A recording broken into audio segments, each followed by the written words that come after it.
আজকের এখানকার আইন শৃঙ্খলা রক্ষাকারী বাহিনী যারা এই মাহফিল করার পারমিশন দিয়েছেন, সুযোগ দিয়েছেন, সাপোর্ট দিয়েছেন, তাদেরকে আমরা মুবারকবাদ জানাই। তাদের জন্য আমরা দোয়া করি আল্লাহ পাকের কাছে। যে সমস্ত নেতৃবৃন্দের অক্লান্ত পরিশ্রমে কোরআনের মাহফিল আঞ্জাম হয়েছে, আজকে কোরআন আলোচনা হচ্ছে, আল্লাহ পাক তাদের সকলকে কবুল করুন তার দ্বীনের জন্য। আরো জোরে বলতে হবে আল্লাহুম্মা আমিন। কোরআনের কথা যদি অধিক চর্চা হয় সমাজে, এ দেশ, এ সমাজ, এ রাষ্ট্র ভালো হয়ে যাবে। কোরআনের আলোচনা যদি এ জমিনে বন্ধ হয়, এদেশে সুদ, ঘুষ, জেনা, ব্যভিচার, দুর্নীতি, চাঁদাবাজ, টেন্ডারবাজ, খুন খারাপি এমন হারে বেড়ে যাবে, লক্ষ লক্ষ পুলিশ দিয়েও তা নিয়ন্ত্রণ করা সম্ভব হবে না। কারণ কোরআন হচ্ছে এমন একটা নূর, এই কোরআন যার সিনার মধ্যে ঢুকে তার ব্যক্তি জীবন, পারিবারিক জীবন, সামাজিক জীবন, রাজনৈতিক জীবনটাকে আলোকিত করে দেয়। কোরআন মাজিদ শুনে, কোরআন বুঝে কোনো ব্যক্তি উগ্র হয় না, জঙ্গি হয় না, সন্ত্রাস হয় না, ক্যাডার হয় না, মাস্তান হয় না, খুনি হয় না, বিপদগামী হয় না। যার দরুন বিগত জীবনে যত মানুষ ধর্মের নামে অরাজকতা সৃষ্টি করেছে, খোঁজখবর নিয়ে দেখা গেছে তারা কেউ ইসলামের সাথে সম্পৃক্ত নয়। তারা কেউ লেবাস ধরেছে, কেউ পোশাক ধরেছে। তারা কোনো মসজিদ মাদ্রাসার দায়িত্বশীল ব্যক্তি নন, ঠিক কিনা? কোরআন এসেছেই তো মানুষকে সভ্য ভদ্র বানাবার জন্য। কোরআন তো মানুষকে সন্ত্রাস বানাতে আসেনি, উগ্র বানাতে আসেনি, বদমেজাজি বানাতে আসেনি। কোরআন মানুষকে আমূল পরিবর্তন সাধিত করেছে। যারা যুগ যুগ ধরে যুদ্ধ করেছে, মারামারি করেছে, হত্যা করেছে, খুন করেছে, তাদের উপর আল্লাহ কোরআন নাজিল করলেন। তারা বিশ্বের সমস্ত মানুষের জন্য আদর্শ মানুষ হিসেবে মডেল হয়ে গেলেন। ভাবতে পারেন আপনারা, এই সভ্যতার যুগেও তাম পৃথিবীর সমস্ত শিক্ষা, সভ্যতা, দর্শন একত্রিত করে একজন সাহাবীর মতো মানুষ বানাতে পেরেছে? জবাব যেভাবে আপনারা দেন তাহলে কথা বলা কিন্তু মুশকিল হয়ে যাবে। আপনারা বলুন, তাম পৃথিবীর সভ্য দেশের মানুষরা শিক্ষার যে উৎকর্ষ গোটা বিশ্বময় ছড়িয়ে পড়েছে, তারা যে শিক্ষা বিশ্ববাসীকে দিয়েছে, তারা কি একজন আবু বকর বানাতে পেরেছে? একজন ওমর বানাতে পেরেছে? একজন উসমান বানাতে পেরেছে? একজন আলী বানাতে পেরেছে? কিন্তু এই কোরআন হযরত ওমর রাদিয়াল্লাহু তাআলা আনহুর মতো ব্যক্তিকে, যিনি শুধু মূর্তি পূজায় করে নাই, আল্লাহ নবী সাল্লাল্লাহু আলাইহি সাল্লামকে হত্যা পর্যন্ত করার সাহস দেখিয়েছিল। এই কোরআন এমন মানুষকে তাম পৃথিবীর জন্য কোরআনের কারণে মডেল বানিয়ে দিয়েছে। কোরআন মানুষকে সম্মানিত করে, বিগত জীবনেও করেছে, বর্তমানে করছে, ভবিষ্যতেও করবে। কোরআন মানুষকে অসম্মানিত কোনোদিন করে না। কিন্তু কোরআনের সাথে যাদের সংশ্লিষ্টতা রয়েছে, যুগ যুগ ধরে একটা শ্রেণী এই কোরআনের সাথে বিদ্বেষ পোষণ করে যাবে। তাই বলে কোরআনের সাথে সংশ্লিষ্ট আর সম্পর্কিত ব্যক্তিদের ঘাবড়ে যাওয়ার কোনো কারণ নাই। তার কোরআন থেকে তার মেসেজটা শুনে রাখেন। আল্লাহ রাব্বুল আলামিন তার হাবিবকে ডাক দিয়ে বলছেন, নবীজি, তারা তো আপনাকে মাজনুন বলে, পাগল বলে। ওয়াকালু ইয়া আইয়ুহাল্লাযী নুজ্জিলা আলাইহিদ যিকরু ইন্নাকা লামাজনুন। যার উপর কোরআনটা নাজিল হয়েছে তাকে ডাক দিয়ে লোকেরা বলে, ইয়া আইয়ুহাল্লাযী নুজ্জিলা আলাইহিদ যিকর, কোরআন যার উপর নাজিল হয়েছে সে, হে ওই ব্যক্তি, ইন্নাকা লামাজনুন, নিশ্চয়ই তুমি একজন পাগল। আরো আস্তে নাউজুবিল্লাহ পড়ে। ভাবেন একটু, রাসূল পাক সাল্লাল্লাহু আলাইহি সাল্লামের মতো মানুষকে তার লোকেরা পাগল বলেছে, এলাকার লোকেরা পাগল বলেছে। অথচ আল্লাহ রাসূল কি পাগলামি করেছিলেন? লোকেরা তাকে পাগল বলল। আল্লাহ নবী সাল্লাল্লাহু আলাইহি সাল্লাম এমন কি উন্মাদনা সৃষ্টি করলেন সমাজের ভেতরে, সমাজের লোকেরা তাকে পাগল বলে গালিগালাজ করলো। তায়েফের ময়দানে গেলেন, দরদ নিয়ে গেলেন, ভালোবাসা নিয়ে গেলেন। মক্কার লোকেরা দাওয়াত গ্রহণ করছে না, দেখি তায়েফের মানুষেরা দাওয়াতটা নেয় কিনা। তায়েফে চলে গেলেন, তায়েফে গিয়ে মানুষদেরকে শোনায় দিলেন লা ইলাহা ইল্লাল্লাহু মুহাম্মাদুর রাসূলুল্লাহ সাল্লাল্লাহু আলাইহি ওয়াসাল্লাম। বিনিময়ে তায়েফবাসী তাকে কি উপহার দিল? তায়েফবাসীর বড় বড় লিডার যারা ছিল এলাকার, তারা বলল এই লোকটা একটা পাগল, একে তোমরা পাথর মেরে এলাকা থেকে বিতাড়িত করো। তরুণদেরকে নবীর বিরুদ্ধে লেলিয়ে দিল তারা। আল্লাহ নবীকে ছোট্ট ছোট্ট কঙ্কর দিয়ে, পাথর দিয়ে গোটা দেহটা ক্ষত বিক্ষত করে আল্লাহ নবী সাল্লাল্লাহু আলাইহি সাল্লামকে বেহুশ করে জমিনের মধ্যে ফেলে দিয়েছে। আল্লাহর হাবিবের পালক পুত্র যায়েদ বিন হারেসা রাদিয়াল্লাহু তাআলা আনহু রাসূলের সফর সঙ্গী ছিলেন। তিনি নবীজির রক্তাক্ত দেহের মধ্যে শুয়ে পড়েছিলেন আর ডাক দিয়া বলেছিলেন, তায়েফের লোকেরা, ও যুবকেরা, যদি তোমাদের কোনো মানুষ মারার এত আক্রোশ থাকে, ক্ষোভ থাকে, গুসা থাকে, জেদ থাকে, যে যদি মেটাতেই মনে চায়, তাহলে একজন মানুষকে আর কতটা মারবে তোমরা?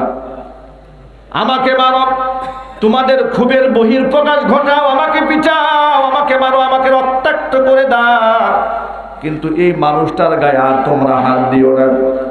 এই মানুষ হচ্ছে সেই ব্যক্তি যে মানুষ তামাম জিন্দেগির মধ্যে একটা মিথ্যা শব্দ জবানে উচ্চারণ করে নাই। কে শুনে কার কথা?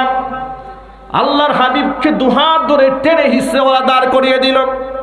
আবার পাথর মারছে, পাগল পাগল বলে চিৎকার করছে, উপহাস করছে। 3টা জায়গার মধ্যে নবীজি বেহুশ হয়ে পড়ে গিয়েছিলেন।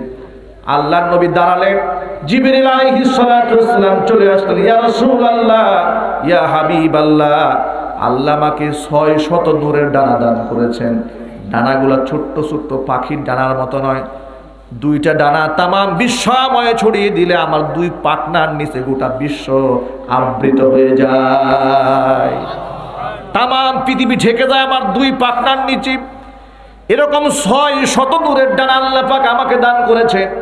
আপনি আমাকে পারমিশন দেন, যারা আপনার সাথে এই আচরণ করেছে, দুরাচার করেছে, ওদেরকে আমি মুহূর্তের মধ্যে তায়েফের দুপাশে দুধারে বিরাট পাহাড়, যারা আপনার তায়েফে গিয়েছেন, হজে গিয়ে কি উমরায় গিয়ে তারা দেখেছেন, তায়েফের এলাকা যাওয়ার সময় পাহাড়ি অঞ্চলটা বেয়ে বেয়ে গাড়িটা এইভাবে ঘুরে ঘুরে ঘুরে ঘুরে উপরে ওঠে। এই বিরাট পাহাড় দিয়ে এদেরকে চাপা দিয়ে ধ্বংস করে দিন, স্তরাবুত করে দেয়। রহমতের নবী, মায়ার নবী এমন নির্যাতিত হওয়ার পর তায়েফবাসীর উপর খুব ঝাড়লেন না, তায়েফবাসীর উপর অভিশাপ দিলেন না। জিবরিল আলাইহিস সালাতু ওয়াস সালামকে বললেন, জিবরিল, এদেরকে যদি হত্যা করে ফেলো, এদেরকে যদি শেষ করে ফেলো, তাহলে আমি পরবর্তীতে আমি এই মধুর কালিমা কার কানে পৌঁছাইয়া দেব? ওরা তো আমাকে চিনতে পারে নাই, ওরা আমাকে বুঝতে পারেনি, এই জন্য আমার সাথে দুর্ব্যবহার করেছে। এমন সময় হয়তো পৃথিবীতে অচিরেই চলে আসবে, এই তায়েফবাসী আমার কথা বলে 2 চোখ থেকে পানি ঝরায় ঝরায় ফেলবে। আমার বন্ধুবান, আল্লাহর নবী সাল্লাল্লাহু আলাইহি সাল্লাম ধৈর্যের এই পরাকাষ্ঠা দেখালেন। কারণ আল্লাহর নবী সাল্লাল্লাহু আলাইহি সাল্লামকে আল্লাহ পাক রহমত স্বরূপ দুনিয়ার জমিনের মধ্যে পাঠিয়ে দিয়েছেন। আল্লাহ পাক বলছেন, ওয়া মা আরসালনাকা ইল্লা রাহমাতাল লিল আলামিন। আমি আপনাকে গোটা জগতের জন্য রহমত বানিয়ে দিলাম। ভাইরা আমার, আল্লাহর নবীও যদি ধৈর্য ধারণ করেছেন, কিন্তু মনের মধ্যে কষ্ট আছে না নাই? আরো জোরে বলতে হবে। রাসূলের মনে আঘাত আছে না নাই? ব্যথা আছে না নাই? এটা আল্লাহ জানেন না? আল্লাহ পাক বলছেন, হাবিব, ওয়ালাকাদ আরসালনা মিন ক্বাবলিকা ফি শিয়াইল আউয়ালিন। وما يأتيهم من رسول إلا كانوا به يستهزئون আমি শুধুমাত্র আপনাকে পৃথিবীতে পাঠিয়েছি তা নয়, আপনি তো চূড়ান্ত নবী। আপনার পূর্বে আমি বিভিন্ন জাতিগোষ্ঠীর কাছে অসংখ্য রাসূলকে পাঠিয়েছিলাম। ওয়ালাকাদ আরসালনা মিন ক্বাবলিক, আপনার পূর্বে আমি আল্লাহ পাঠিয়েছিলাম অসংখ্য নবী রাসূলকে ফি শিয়াইল আউয়ালিন, পূর্ববর্তী জাতিগোষ্ঠীর উপর পাঠিয়েছিলাম আমি। কি অবস্থা হয়েছে সেই নবীদের শোনেন। ওয়ামা ইয়াতিহিম মির রাসূলিন ইল্লা কানু বিহি ইস্তাহজিউন, এমন কোন রাসূল এই পৃথিবীতে আগমন করে নাই যাদেরকে নিয়ে স্বজাতি উপহাস করে নাই। অতএব নবীজি আপনাকে নিয়ে ওরা উপহাস করবে। যুগ যুগ ধরে অপরাধীদের মনের এই ভাব, মনের এই অবস্থা, অর্থাৎ তাওহীদের বিদ্বেষ তাদের অন্তরের মধ্যে লেগেই থাকবে। এগুলা হচ্ছে অপরাধী। আল্লাহ পাক বলেন কাযালিকা নাসলুকুহু ফি কুলুবিল মুজরিমিন, অপরাধীদের অন্তরের এই অবস্থা যুগ যুগ ধরেই চলবে। আপনি আপনার দাওয়াত দিয়ে যান। এ কথাটা আমি ভূমিকা স্বরূপ আপনাদের সামনে আমি এই জন্য বলেছি, নবীগণ বিদায় হয়েছেন, নবীগণ এই দুনিয়া থেকে বিদায় হয়েছেন, নবীগণের ওয়ারিস উলামায়ে কেরাম কিয়ামত পর্যন্ত থাকবেন। নবীগণের মিশন তারা জমিনে বাস্তবায়ন করবে। নবীগণের দাওয়াতের কার্যক্রম, কোরআনের বাণী বিশ্বময় তারা প্রচার করবে, প্রসার করবে। নবীগণ যেমন সমালোচনার মুখে পড়েছেন, তুপের মুখে পড়েছেন, চাপের মুখে পড়েছেন, অনুরূপভাবে হক্কানি আলেমগণ বাতিলের রুষা নলে পড়ে যাবে। ঘাবড়ে যাওয়ার কোনো কারণ নাই। তাদেরকেও পাগল বলবে, তৎকালীন যুগের লোকেরা পাগল বলেছে, আর আজকে আমাদেরকে মৌলবাদ বলবে, জঙ্গিবাদ বলবে, উগ্রবাদ বলবে। কথা বলতে হবে ঠিক কিনা? কিন্তু এই সমস্ত করে লাভটা কি? আলেমদের বিরুদ্ধে সমস্ত কুৎসা রটনা করে কি ফায়দা হবে তোমার? মনে রেখো, আল্লাহ একজন আছেন, সম্মান দেওয়ার মালিক কে? আরো জোরে, ইজ্জত দেওয়ার মালিক কে? আল্লাহ পাক যদি কাউকে সম্মান দিতে চান, তুমি হাজারো মানুষের সামনে তার অপপ্রচার করে তাকে অসম্মানিত করতে পারবে না। ৭১ টেলিভিশনের যে সাংবাদিক আলেমদের বিরুদ্ধে সবচেয়ে বেশি কুৎসা যিনি রটনা করেন, যার নেতৃত্বে হয়, নারীবাদের কথা বলতে বলতে যার মুখ থেকে ফেনা উঠে যায়, নারীদের যে কি দরদ তার কথা শুনলে মনে হয় পৃথিবীতে একমাত্র নারীর জন্য রহমত হিসেবে আল্লাহ ওরেই পাঠাইছে। ঠিক কিনা? বিশ্বাস করেন, টক শোতে এই শাকিল আহমেদের বক্তব্য শুনলে মনে হয় যে তার যে নারীর প্রতি যে দরদ, মোহব্বত আর ভালোবাসা এত বেশি যে পৃথিবীর কোনো মানুষের এত মোহব্বত নাই। নারীর ক্ষমতায়ন, নারী অধিকার, নারী পুরুষ সমান অধিকার, নারীর চাকরি, নারীর বাড়ি, নারীর গাড়ি, নারীর বাহিরে অবস্থান, এ নিয়ে তাদের পাগলামির উন্মাদনার শেষ নাই। শুধু নারী আর নারী, মানে বুঝায় যে সেজন্য নারীর জন্য একটা দূত হয়ে আসছে, রহমতের দূত। এটা হচ্ছে মিডিয়ার সামনের চরিত্র। সপ্তাহখানিক আগে আল্লাহ পাক কি দেখালেন এই জাতিকে, যে তুমি না আমার আলেমের কুচ্ছারণা করেছিলে, তুমি না আলেমদেরকে বেইজ্জত করেছিলে, তুমি না আলেমদের সমালোচনা করেছিলে, তুমি না আমার এই দেশের হকপন্থী আলেমদের তুচ্ছ তাচ্ছিল্য করে মানুষের সামনে লাঞ্ছিত করেছিলে। আজকে তার কল রেকর্ডে শাকিল আহমেদের কল রেকর্ড ফাঁস করে গোটা জাতির সামনে আল্লাহ পাক ওকে ল্যাংটা করে ছেড়ে দিয়েছে। এই শাকিল আহমেদ তার এক সংবাদ পাঠিকার সাথে অবৈধ সম্পর্ক করেছে, কল রেকর্ড ফাঁস হয়েছে। সে বলে তুমি তো ৫৫ নম্বর আইটেম। কয় নাম্বার? এরা মিডিয়ার সামনে নারীবাদের কথা বলে। বুঝতে হবে, বা জাতি বুঝতে হবে, নারীবাদীর কথা মুখে বলে, প্রকারান্তরে এরা হচ্ছে নারীর সতীত্বের সবচাইতে জনম। এরাই হচ্ছে দেশ থেকে ইসলাম বিদায়ের জন্য সবচেয়ে বড় ষড়যন্ত্রকারী। এই জন্য যুবকদেরকে রুখে দাঁড়াতে হবে। ও যুবকেরা, এই সমস্ত ঘুষরদের দাঁত ভাঙ্গা জবাব দিতে প্রস্তুত তারা দুহাত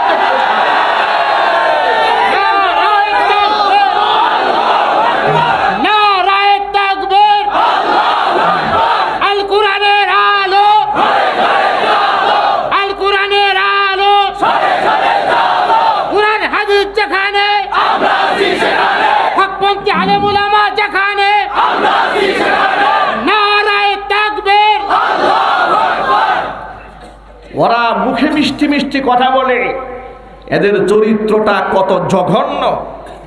যে মহিলার সাথে আচরণ করেছে সে মহিলা সংবাদ সম্মেলন করেছে, দেখেছেন না? কথা বলে দেখেছেন না? এখন যেই মহিলা সংবাদ সম্মেলন করলেন তার বিরুদ্ধে, বললেন আমার ভ্রূণ নষ্ট করেছে, আমাকে বিবাহের প্রলোভন দেখিয়ে আমাকে ইউজ করেছে, ব্যবহার করেছে। এরা হচ্ছে নারীবাদীর অ্যাডভাইজার। নারীবাদীর কি অ্যাডভাইজার? এরা অ্যাডভাইস করে আমরা নারীর আন্দোলন, নারীর পক্ষে। নারীর যে পক্ষে, কোন পক্ষে জাতির সামনে আল্লাহ প্রকাশ করে দিয়েছেন। প্রকাশ কি হুজুররা করেছে? আরো আসতে বলেন।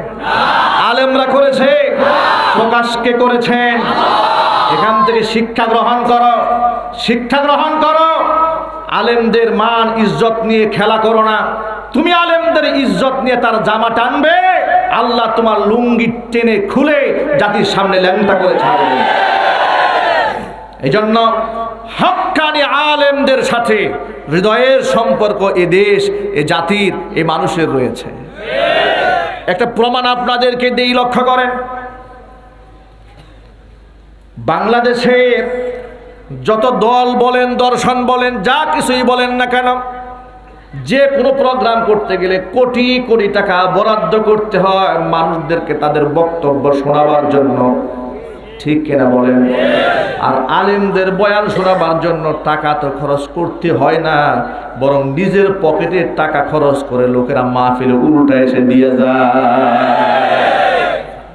এরপরও বাংলাদেশের মাহফিলে আমরা যেখানে যাই সেখানে মাঠে জায়গা নাই, মাঠে জায়গা নাই, প্যান্ডেলে জায়গা নাই, রাস্তাঘাটে জায়গা নাই, বাঁশের ছাদে, এমনকি বিল্ডিং এর ছাদে বাঁশের ডালে কঞ্চার মধ্যে দাঁড়ায় দাঁড়ায় মানুষ কোরআন শুনে। সুবহানাল্লাহ বলতে ইচ্ছা করলো না। এর মানে হচ্ছে তুমি আলেমদেরকে নিয়ে যত কুচ্ছারণা করবা, আল্লাহ আলেমদের মহাব্বত মানুষের দিলে তত বেশি ঢোকায় দেবে। ও যুবক ভাইরা আমার, কোরআনের কথা শুনতে চাই, কোরআন মানতে চাই, কোরআনের সাথে যদি আমি থাকতে পারি, ইজ্জত দেবেন কে? সম্মান দেবেন কে? দেখেন, কোরআনের সাথে থাকার কারণে যুবকেরা কি বলে, আজকাল এই যুবকেরা বলে, হুজুর ইউটিউবে অনেক তাফসীর শুনি, জীবনের স্বপ্ন দেখি যেদিন প্রথম আপনাকে দেখবো আপনার কপাল ধরে চুমা খাবো। সুবহানাল্লাহ বলেন। এই মোহাব্বতটা কে দিয়েছেন? কুরআন মাজিদে আল্লাহ পাক বলেন, ইন্নাল্লাযীনা আমানু ওয়া আমিলুস সালিহাতি সায়াজআলু লাহুমুর রাহমানু রুদ্দা। নিশ্চয় যারা ঈমান আনে, নিশ্চয় যারা ভালো কাজ করে, মানুষের অন্তঃকরণে তাদের জন্য আমি আল্লাহ মহাব্বত ঢুকায় দেই। সুবহানাল্লাহ। ও যুবক ভাইরা আমার, অতএব আজকে আমাদের সমাজের মুক্তি, দেশের মুক্তি, জাতির মুক্তি সেদিন মিলবে, এ সমাজের মানুষরা যেদিন আল্লাহ পাকের কোরআন অনুযায়ী চলবে, সেদিন আল্লাহ পাক রহমতের বৃষ্টি দিয়া জাতিকে ধন্য করে দেবে। কোরআন মানতে চাই কারা কারা? দুহাত দেখতে চায়। কোনো প্রশ্ন নাই, বিনা বাক্যে, বিনা যুক্তিতে, বিনা তর্কে আল্লাহর কোরআন মানতে চান কারা কারা? দুহাত উঠান, ভালো করে দেখান, আল্লাহকে দেখান। লিল্লাহি তাকবীর। আল্লাহ কবুল করেন, জোরে করেন আমিন। হাত নামান। এখন আপনারা আরেকটা প্রশ্নের জবাব দিয়ে বলেন, কোরআন কি একটু মানা যাবে না, পুরোপুরি মানতে হবে? আল্লাহ পাক বলছেন, আফাতুমিনুনা বিবাদিল কিতাবি ওয়া তাকফুরুনা বিবাদ। আমার কিতাবের কিছু অংশ মানবে আর কিছু অংশ বাদ দিয়ে দিবে, তা হবে না। ফামা জাযাউ মান ইয়াফআলু যালিকা মিনকুম ইল্লা খিজিয়ুন ফিল হায়াতিদ দুনিয়া ওয়া ইয়াওমাল কিয়ামাতি ইউরাদ্দুনা ইলা আশাদ্দিল আযাব ওয়া মাল্লাহু বিগাফিলিন আম্মা ইয়ামালুন। ভাইরা আমার, আল্লাহ সুবহানাহু ওয়া তাআলা বলছেন কোরআন শরীফের কিছু কিছু আয়াতকে মানবা, আর কিছু আয়াত মন গড়া বাদ দিয়ে দিবা, যে এটা আমার সহজ হয় এটা মানবো, এটা কঠিন হয় মানবো না। এই যদি হয় তোমার চরিত্র, দুনিয়াতে তোমাকে লাঞ্ছিত হতে হবে, পরকালে কঠিন আযাবের সম্মুখীন হতে হবে। কোরআন শরীফটা পরিপূর্ণ মানো, কারণ ইসলামকে আমি পূর্ণাঙ্গ বানিয়ে দিয়েছি। তামাম পৃথিবীর কোনো ধর্ম দর্শন কমপ্লিট নাই, একমাত্র কমপ্লিট ধর্মের নাম কি? একটা এক্সাম্পল না দিলে আপনারা সহজে বুঝবেন না। ইসলাম যে কমপ্লিট হুজুরা বলে যে ইসলামে সব আছে সব আছে সব আছে, তো আছেটা কি আর নাইটা কি একটুখানি শুনি আমরা, ঠিক কিনা? যে সব মাহফিলে আমরা শুনি হুজুরা আমাদেরকে বলে যে কোরআনে সব আছে, কিন্তু আসলেই কোরআনে কি কি আছে একটু আমরা বোঝার চেষ্টা করি। দেখুন আমাদের বর্তমান সমাজে যে সমস্যাগুলো হচ্ছে, সমস্যা যে ইদানিং যা সৃষ্টি হচ্ছে, সমাধান আল্লাহ দিয়েছেন ১৫০০ বছর আগে। সুবহানাল্লাহ দিচ্ছে গুলো না? কিরকম কমপ্লিট লক্ষ্য করেন, আল্লাহ সুবহানাহু ওয়া তাআলা যুবকদের চরিত্র যেন ভালো থাকে, নারীদের চরিত্র যেন ভালো থাকে, আল্লাহ পাক প্রেসক্রিপশন করে দিয়েছেন, সমাধান দিয়ে দিয়েছেন। যুবকেরা ইসলাম মানে নাই যেখানে ক্ষতিগ্রস্ত হয়েছে সেখানে, নারীরা ইসলাম মানে নাই যেখানে ক্ষতিগ্রস্ত হয়েছে সেখানে। আল্লাহ পাক কিছু গাইডলাইন দিলেন, কিছু দিলেন পুরুষের জন্য, কিছু দিলেন নারীর জন্য। আল্লাহ পাক পুরুষকে কিছু দায়িত্ব দিলেন, পুরুষেরা তোমরা মানবে, কিছু দায়িত্ব দিলেন নারীদেরকে, ও নারীরা এটা তোমরা মানবে। যদি মানো তো কি হবে, এবার দায়িত্বগুলো শোনেন। আল্লাহ বলছেন কুল্লিল মুমিনিনা ইয়াগুদ্দু মিন আবসারিহিম ওয়া ইয়াহফাযু ফুরুজাহুম যালিকা আযকা লাহুম ইন্নাল্লাহা খাবীরুম বিমা ইয়াসনাউন। ও নবীজি, আপনি মুমিন পুরুষদেরকে বলুন তারা যেন পরনারী থেকে নিজের দৃষ্টিটাকে নিম্নগামী করে রাখি।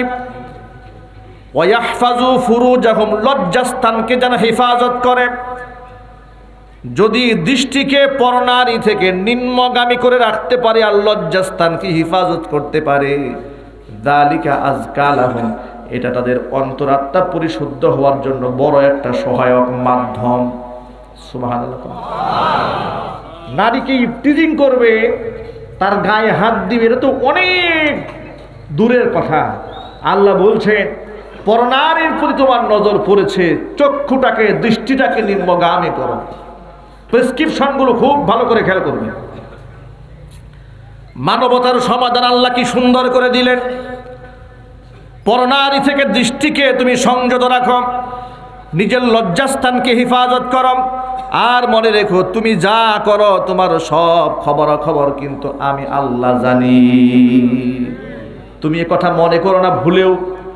দরজা বন্ধ, জানালা বন্ধ, কেউ দেখবে না, তুমি মনে রেখো তামাম পৃথিবীর কেউ যেখানে দেখতে পায় না সেখানে আমি আল্লাহ দেখতে পাই।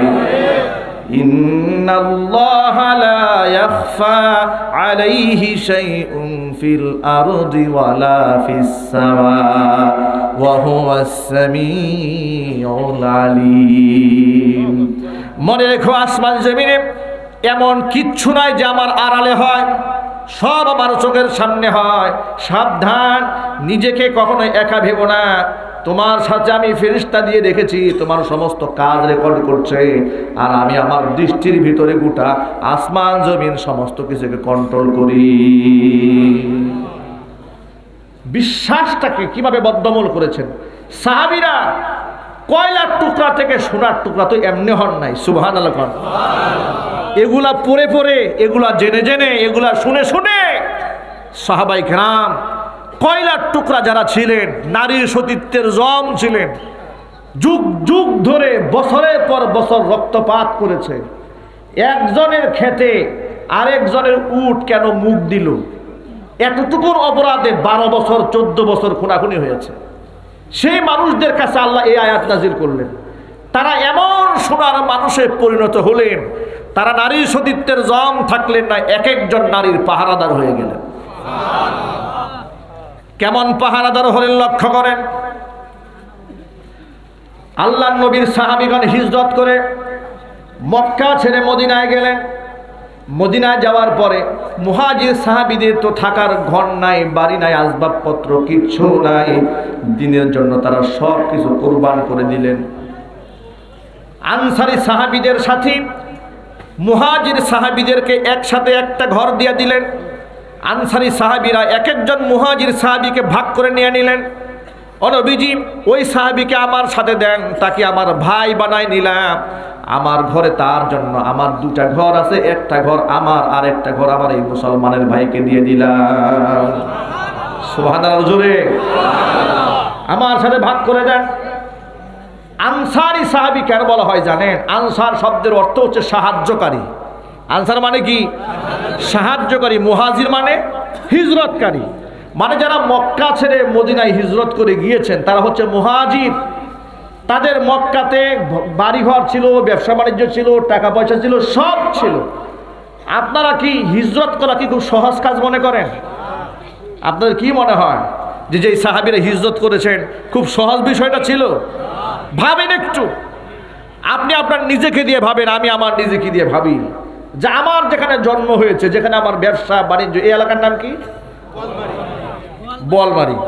এই বোয়ালমারী বাজারে যার ব্যবসা আছে, যার জন্ম হয়েছে এখানে, যার ঘর আছে এখানে, যার বাড়ি আছে এখানে, ইসলামের জন্য, ধর্মের জন্য, দ্বীনের জন্য এমন অবস্থা সৃষ্টি হলো তিনি বোয়ালমারীতে থাকতে পারবেন না। শুধু এখানেই থাকতে পারবেন না, এই দেশ ছাড়তে হবে, বাংলাদেশ ছেড়ে তাকে সৌদি আরব চলে যেতে হবে। কথার কথা, এক্সাম্পল বোঝাবার জন্য বলি। তাকে ঘর ছাড়তে হবে, বাড়ি ছাড়তে হবে, সন্তান ছাড়তে হবে, স্ত্রী ছাড়তে হবে, সব ছেড়ে দিতে হবে, কথার কথা চলে যেতে হবে মদিনাতুল মুনাওয়ারায়। এই কাজটা কি সহজ? হাজুরে, এটা যে কত বড় কঠিন কাজ। যদি উদাহরণস্বরূপ বলা যায়, এটা বলি না যে আল্লাহ এই সিচুয়েশন আমাদেরকে দিক, এমন যদি একটা ঘটনা ঘটত, আল্লাহ পাক যদি কুদরত দিয়ে এমন করে এলান করাতেন যে ইমার্জেন্সি ভাবে হকপন্থী যারা তোমরা আছো তাড়াতাড়ি এই দেশের সব মক্কা মদিনায় চলে যাও, যাদের ওজোর আছে, শরঈ ওজোর আছে, তারা বাদ দিয়া দেখবেন যার জীবনেও জ্বর আসে নাই সে বলবে আমি ক্যান্সারে আক্রান্ত, আমার যাওয়া যাবে না। ঠিক কিনা? কথা বলে না, ঠিক কিনা? বলবে ক্যান্সারে আক্রান্ত, আমার যাওয়া কোনোদিন সম্ভব না। এই হুজুর অবসর আছে, ওনারে পাঠাই দেন, ওনার তো ঘর বাড়ি নাই, হুজুর মানে ওনারে পাঠাই দেন, আমার দ্বারা সম্ভব নয়। তো সাহাবায়ে কেরাম নিজের বাড়ি ভিটা ছেড়ে, ব্যবসা বাণিজ্য ছেড়ে, আবু বকরের মতো বিশিষ্ট ব্যবসায়ী সাহাবী চলে গেলেন মদিনায় ভিখারি হয়ে, ফকির হয়ে। সুবহানাল্লাহ। ভাইরা আমার, থাকবেন কোথায় তারা মদিনায় গিয়ে? মদিনায় তো ঘর নাই, বাড়ি নাই, জায়গা নাই, জমি নাই, থাকবেন কোথায়? আনসারী মুসলিম সাহাবীরা তারা বললেন, নবীজি আমরা হলাম আপনাদের সাহায্যকারী, যারা হিজরত করে এসেছে আমাদের ঘরে ঘরে ভাগ করে দেন। এক একজন সাহাবী কি এক একজন সাহাবী ভাই বানাই নিলেন। আল্লাহর নবী ভাই ভাই বানায়া বিভিন্ন ঘরে তাদেরকে ভাগ করে দিলেন। আব্দুর রহমান ইবনে আউফ রাদিয়াল্লাহু তাআলা আনহু বিরাট ধনী সাহাবী ছিলেন মক্কায়। সুবহানাল্লাহ। আহা, তিনি আসলেন মদিনায় নিঃস্ব হয়ে। একটু ভাবেন আপনারা, তৎকালীন যুগের আরবের একজন বিশিষ্ট শিল্পপতি, সুকৌশলী ব্যবসায়ী আব্দুর রহমান ইবনে আউফ, তিনি আসলেন মদিনায়। আসলেন, আসার পরে তাকে একজন সাহাবী জায়গা দিয়ে দিলেন। তিনি বললেন, আমাকে জায়গা দিতে হবে না আর আমাকে টাকা দিয়ে সাহায্য করতে হবে না, আমাকে একটা কাজ করো, তোমাদের এলাকার বাজার কোথায়, আমাকে বাজারে নিয়ে যাও, আমি ব্যবসা করব। সুবহানাল্লাহ বলবেন না? আমি ব্যবসা করবো, আমাকে বাজার দেখায় দাও। তো ব্যবসা তো পুঁজি লাগবে, পুঁজি কই? সব তো শেষ, ইসলামের জন্য তারা তো সব শেষ করে দিয়ে আসছেন, আমাকে বাজারটা দেখায় দাও, পুঁজি লাগবে না, পুঁজি হয়ে যাবে। গিয়ে দেখে এক লোক কিছু বস্ত্র নিয়ে বসে আছে, পণ্য নিয়ে বসে আছে, উনি বিক্রি করতে পারে না। আব্দুর রহমান ইবনে আউফ রাদিয়াল্লাহু তাআলা আনহু ছিলেন বিশিষ্ট কৌশলী ব্যবসায়ী। তিনি বললেন যে, ভাই তুমি কি তোমার পণ্যগুলো আমার কাছে বাকিতে বিক্রি করতে পারো? তুমি সকালবেলা দিবে, বিকালে তোমার টাকা বুঝে নেবে। বলে, হ্যাঁ অবশ্যই পারি, আপনি আমার কাছ থেকে নেন, বিকেলে টাকা দিয়ে দিবেন। তিনি সেখান থেকে কিছু পণ্য নিলেন, সেই পণ্যগুলো কিনলেন, তার কাছে বাকি দিয়ে 100 টাকা। সারাদিন ব্যবসা বাণিজ্য করলে তার কাছে 150 টাকা জমা হয়ে গেল। এবার তিনি বিকালবেলা ব্যাক করলেন, 50 টাকা পুঁজি হলো, শুরু হলো তার ব্যবসা বাণিজ্য। ব্যবসার মধ্যে এমন বরকত হওয়া শুরু হলো, গোটা মদিনার মধ্যে আল্লাহ পাক তাকে শ্রেষ্ঠ ধনী বানিয়ে দিলেন। ব্যবসার মধ্যে বরকত রয়েছে। যে ব্যবসায়ী ভাইরা আছেন, ব্যবসাকে অমর্যাদা করবেন না। যে হুজুররা তো অনেক ইবাদতবন্দি করে, আমরা ব্যবসায়ী মানুষ। আপনি জানেন না, আপনি ব্যবসায়ী 90% বরকত ব্যবসার মধ্যে আল্লাহ পাক রেখে দিয়েছেন। ব্যবসায়ীদের সম্পর্কে আল্লাহর নবী বলেছেন, আত্তাজিরুস সাদুকুল আমিন মা'আন নাবিয়্যিন ওয়াস সিদ্দিকিন ওয়াস শুহাদা ওয়াস সালিহিন। ইমানদার সত্যবাদী ব্যবসায়ী, আত্তাজির মানে ব্যবসায়ী, আর সাদুক সত্যবাদী, আমিন বিশ্বস্ত। ইমানদার সত্যবাদী ব্যবসায়ী যদি ব্যবসা বাণিজ্যের ক্ষেত্রে কাস্টমারকে ধোঁকা না দেয়, প্রতারণা না করে, মিথ্যা কসম না কাটে, তাহলে এই ব্যবসায়ীর হাসর কিয়ামতে নবীদের সাথে হবে, সিদ্দিকীনদের সাথে হবে, সালিহিনদের সাথে হবে, শহীদদের সাথে আল্লাহ পাক হাসর নসিব করাবেন, শহীদদের সাথে আল্লাহ জান্নাতে প্রবেশ করাবেন। এখানে ব্যবসায়ী আছেন কারা কারা? হাত দেখি, কতজন ব্যবসায়ী আছেন এখানে? মাশাআল্লাহ, ডানে বামে বহুত ব্যবসায়ী আছে, আলহামদুলিল্লাহ, হাত নামান। আল্লাহ আপনাদের ব্যবসার মধ্যে ভরপুর বরকত দান করুন। এভাবে সাহাবায়ে কেরাম সেখানে প্রতিষ্ঠিত হলেন। আমি যে কথা বোঝাবার জন্য এতগুলো কাহিনী আপনাদের সামনে খুলে বললাম, সেই ঘটনা হলো একজন মুহাজির সাহাবী, তিনি আনসারী সাহাবীর বাড়িতে আশ্রয় নিলেন। তিনি সেখানে বিবাহ শাদীও করলেন। এবার তিনি স্ত্রী কিনে ঘর সংসার শুরু করলেন। কিছুদিন পরে জিহাদের ময়দানে ডাক আসলো। এখন দুইজন পুরুষ একটা বাড়িতে, একসাথে যদি দুজন পুরুষে জিহাদের ময়দানে চলে যায়, বাড়িতে কোনো পুরুষ না থাকে, তাহলে এই ঘরের মহিলারা নিরাপত্তাহীনতায় ভুগবে না? কথা বলেন। তখন তো টোটালি ইসলামিক স্টেট কায়েম হয় নাই। ইসলামের জিহাদ, ইসলামের আন্দোলন তখন বিশ্বময় চলছে রাসূল পাক সাল্লাল্লাহু আলাইহি ওয়াসাল্লামের জামানায়। তখন ভাগ করলেন। রাসূল পাক সাল্লাল্লাহু আলাইহি ওয়াসাল্লাম বললেন, তোমাদের মধ্যে কে যাবে জিহাদে, আর বাড়িতে দায়িত্ব থাকবে কে? মুহাজির সাহাবী যিনি হিজরত করে মক্কা থেকে মদিনায় এসেছেন, তিনি বললেন, হে রাসূল, আপনি আমাকে দায়িত্ব দেন, আমি জিহাদে চলে যাই। আমার যে আনসারী ভাই, সে তো আমাদেরকে এমনিতেই সাহায্য সহযোগিতার হাত বাড়িয়েছে, এই কঠিন কাজে অন্ততপক্ষে সে আমার সাহায্যকারী হয়ে আমার ঘরের জন্য পাহারাদার হয়ে যাক। ভাইরা আমার, এবার আনসারী সাহাবী মুহাজির সাহাবীর ঘরের জন্য পাহারাদার হয়ে গেলেন। আনসারী সাহাবী জিহাদের ময়দানে চলে গেলেন। এবার ঘরের সমস্ত বাজারের ঘাটের দায়িত্ব গ্রহণ করলেন আনসারী সাহাবী। তিনি এই মুহাজিরি সাহাবীর স্ত্রী ঘরের মধ্যে বাজার এনে দেন, খাবার তরি তরকারি সব এনে দেন। এভাবেই চলতেছিল। এদিক থেকে পর্দার আয়াত নাজিল হয়েছে। পর্দার বিধান ইসলামে ফরজ নাকি সুন্নাত? কথা জোরে বলতে হবে। পর্দার বিধান ফরজ নাকি সুন্নাত? পর্দার বিধান যদি কেউ মানে, তাহলে কি নারীরা এই সমাজের মধ্যে অবহেলিত হবে, লাঞ্ছিত হবে, অবহেলিত হবে? নারীর অধিকার কি খর্ব হয়ে যাবে? আমি তো মনে করি পর্দা করে একজন নারী স্কুল, কলেজ, বিশ্ববিদ্যালয়, চাকরির অঙ্গন যেখানেই থাকুক না কেন, এই পর্দা মেনটেন করে যদি একজন মা, একজন মহিলা, একটা বোন চলে, দুনিয়া আখিরাত উভয় জাহানকে আল্লাহ পাক কামিয়াব বানায়া দিবেন। এবার মুহাজির সাহাবী যুদ্ধের ময়দানে চলে যাওয়ার পরে আনসারী সাহাবী প্রায় সময় তার বাড়িতে খাবার নিয়ে আসেন। আনসারী সাহাবী মুহাজির সাহাবীর স্ত্রীর কাছে বাজার নিয়ে আসেন। একদিন তিনি বাজার নিয়ে এসে দেখেন আনসারী সাহাবীর স্ত্রী গোসল করে তিনি রোদ্রের তাপে তার চুল বাড়ির আঙিনায় দাঁড়িয়ে দাঁড়িয়ে শুকাচ্ছে। মহিলারা গোসল করার পরে দেখবেন শীতকালে অনেক সময় মেয়েরা মাথার চুল শুকাবার জন্য রোদ্রে দাঁড়ায় থাকে, ঠিক না? এরকম মনে হয় বোয়ালমারিতে হয় না, হয় কি না? তো এটা নারীরা, তিনি আনসারী সাহাবী, তিনি এসে দেখলেন যে মুহাজির সাহাবীর স্ত্রী তিনি গোসল করে চুলটা খুলে দাঁড়িয়ে রোদ্রের তাপ দিচ্ছেন চুলে। এই চুলের দিকে আনসারী সাহাবীর নজর পড়ার পর তার মনের মধ্যে শয়তান ওয়াসওয়াসা সৃষ্টি করলো। ওই নারীর প্রতি তার আকৃষ্ট হলো। আকৃষ্ট হওয়ার পরে নিজেকে কন্ট্রোল করতে না পেরে এই লোক, এই আনসারী সাহাবী, তিনি মুহাজির সাহাবীর স্ত্রীর হাতে স্পর্শ করেছেন। ঘটনা কতটুকুন হাদিসে এসছে ততটুকুন শুনবেন। ইসলামে কি বলা নাই, সুবহানাল্লাহ খান।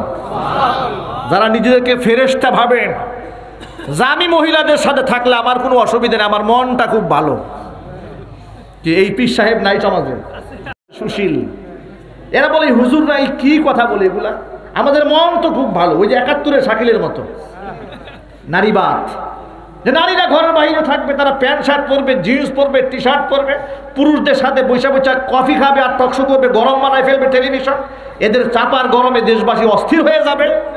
ঠিক কিনা বলতে হবে? এরকম করলে নারীদের মান সম্মান বাড়বে, নারীদের অধিকার প্রতিষ্ঠিত হবে। এরা জবানে বলবে নারীদের অধিকার, আর সুযোগ পাইলে এক একজনকে ৫৫-৫৬ নম্বর আইটেম বানাবে। কত জোরে বলতে হবে? প্রিয় ভাইয়েরা আমার, এবার শোনেন, নারীদের প্রতি পুরুষের আর পুরুষের প্রতি নারীর একটা আকর্ষণ, এ আকর্ষণ আল্লাহ সৃষ্টি করে দিয়েছেন। ঠিক কিনা? আকর্ষণ যদি নষ্ট হয় এই পৃথিবীর মানুষ টিকবে? টিকবে। কিন্তু আকর্ষণ যেন বিকর্ষণের সৃষ্টি না হয়, আকর্ষণ যেন বৈধ আকর্ষণ হয়। নারীর প্রতি পুরুষের আকর্ষণ আছে বলেই তো এই পৃথিবী টিকে আছে। ঠিক কিনা? পুরুষের প্রতি নারীর মায়া আছে বলেই তো এই সমাজের প্রেম, ভালোবাসা, মহব্বত, স্বামীর প্রতি স্ত্রী, স্ত্রীর প্রতি স্বামীর, বাবার প্রতি সন্তানের, সন্তানের প্রতি বাবার, এই স্নেহ, মায়া, মহব্বত, ভালোবাসা আছে বলেই তো পৃথিবী টিকে আছে। তা না হলে এই পৃথিবী অনেক আগেই ধ্বংস হয়ে যেত। অতএব ভালোবাসা থাকার দরকার আছে না নাই? অবশ্যই দরকার আছে। আকর্ষণ, চুল, নারীর চুল, এটা কিন্তু বড় আকর্ষণীয় একটা ব্যাপার। সামান্য চুল দেখে তিনি নিজেকে কন্ট্রোল করতে পারেন, এই বাড়ি খালি ওয়াসওয়াসা দিয়েছে শয়তান, শয়তানের ওয়াসওয়াসায় পড়ে নারীর দিকে তিনি এগিয়ে গেলেন, তার হাত স্পর্শ করলেন। কোন হাদিসের একটা অংশের মধ্যে রয়েছে ফাকাব্বালা, তিনি হাতের মধ্যে চুমু দিয়েছিলেন। তখন আনসারী সাহাবীর যখন এই আচরণ করলেন, মুহাজির সাহাবীর স্ত্রী তাকে ডাক দিয়ে বলছেন, আপনি আপনার ভাইয়ের সাথে খিয়ানত করছেন, আপনি আপনার ভাইয়ের সাথে খিয়ানত করছেন, আপনি অবৈধ কাজ করছেন, জাহান্নামের আগুনকে ভয় করুন। এতটুকু শব্দ যখন বললেন, এতটুকু এমন ভয়াবহ অনুতপ্ত ভাবে তিনি ঘর থেকে বের হয়ে আসলেন, চিৎকার করে কান্না করতে করতে করতে করতে পাহাড়ে চলে গেলেন। পাহাড়ি গিয়ে অজর ধরায় সেজদায় পরে কান্নায় ভেঙে পড়লেন, আমি এটা কি করলাম, আমি এটা কি করেছি, আমি আমার ভাইয়ের সাথে খিয়ানতি করেছি, আমি নাফরমানি করেছি। তিনি কান্নায় ভেঙে পড়লেন। জিহাদের ময়দান থেকে সাহাবীদের কাফেলা যখন ফিরে আসলেন, ওই সাহাবী আবু বকরের কাছে গেলেন, বলছেন, আবু বকর, আমি তো এমন একটা অন্যায় করে ফেলেছি, আমার কি ফয়সালা হবে, আমার কি কোনো ক্ষমা আছে? আবু বকর বলেন, আমি কিছু বলতে পারবো না, এই ফয়সালা আমার কাছে দেওয়ার কোনো ক্ষমতা নাই। ওমরের কাছে গেলেন, ওমর বলে, আমার দ্বারাও সম্ভব নয়। সমস্ত সাহাবীদের সাথে পরামর্শ করলেন, এই কথাটা কি রাসূলের সাথে শেয়ার করব? বলে, শেয়ার করা ছাড়া তো উপায় নাই। আল্লাহ নবীর পক্ষ থেকে যদি খবর ফয়সালা যদি না জানতে পারি, তাহলে তো আমার আখিরাত ধ্বংস হয়ে যাবে, আমি জাহান্নামের আগুনে জ্বলতে থাকবো। আমার এই সুন্দর চামড়া কি জাহান্নামের আগুনে পুড়বে? তিনি কাঁদতেছিলেন আর এই কথা বলতেছিলেন, আমার এই সুন্দর চামড়া কি জাহান্নামের আগুনে পুড়বে? তা তো হতে পারে না। এবার তিনি রাসূল পাক সাল্লাল্লাহু আলাইহি সাল্লামের সামনে গিয়ে সব খুলে বললেন। আল্লাহর নবী সাল্লাল্লাহু আলাইহি সাল্লাম তার ব্যাপারে নীরব থাকলেন, কোনো কথা বললেন না। বিশ্বনবী সাল্লাল্লাহু আলাইহি সাল্লাম যখন মুখ ফিরিয়ে নিলেন, এই সাহাবী তখন পাহাড়ের উপরে গিয়া এমন ভাবে কান্নায় ভেঙে পড়লেন আর আল্লাহকে ডাকে ডেকে বলতে থাকলেন, আল্লাহ, তোমার নবী আমার থেকে মুখ ফিরিয়ে নিয়েছে, তোমার পয়গাম্বর, তোমার রাসূল আমার থেকে মুখ ফিরিয়ে নিয়েছে, নবীর সাহাবীরা সবাই আমার থেকে মুখ ফিরিয়ে নিয়েছে, আমার যাওয়ার কোনো জায়গা নাই, যাওয়ার জায়গা একমাত্র আল্লাহ তুমি। মাবুদ গো, জিন্দেগিতে যে ভুল করেছি আমাকে ক্ষমা করো, আমি আর কোনোদিন এমন অপরাধ করবো না, তুমি আমাকে জাহান্নামের আগুন থেকে বাঁচাইয়া দাও। এমন ভাবে তিনি কাঁদতেছিলেন। আল্লাহ সুবহানাহু ওয়া তাআলা খুশি হয়ে গেলেন। ওই সাহাবীর ব্যাপারে কুরআন শরীফের আয়াত আল্লাহ নাযিল করলেন, জোরে বলুন সুবহানাল্লাহ।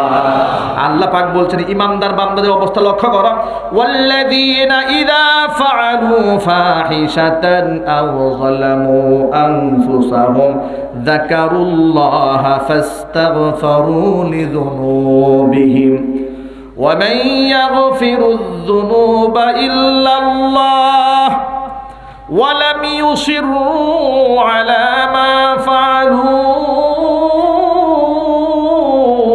وهم يعلمون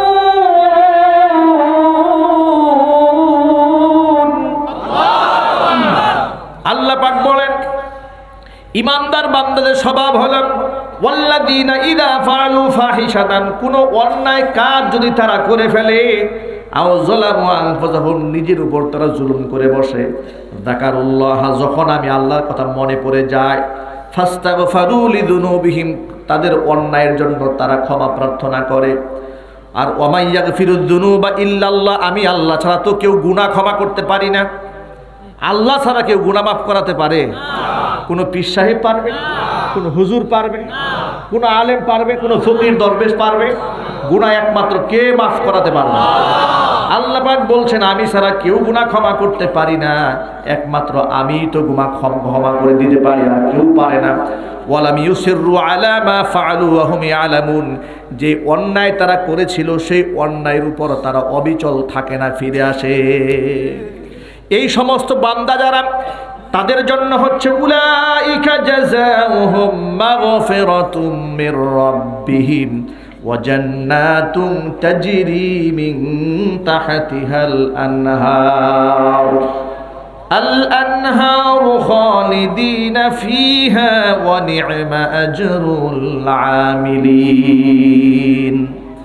এই সমস্ত মানুষ যারা এভাবে অন্যায় করার পরে অনুতপ্ত হয়, কান্দে, ক্ষমা প্রার্থনা করে আমি আল্লাহর কাছে, আর নিজের গুনার উপর অবিচল থাকে না, উলাইকা জাযাউহুম মাগফিরাতুম মির রাব্বিহিম, তাদের পুরস্কার হলো তাদের রব, আমি আল্লাহর পক্ষ থেকে ক্ষমার ঘোষণা।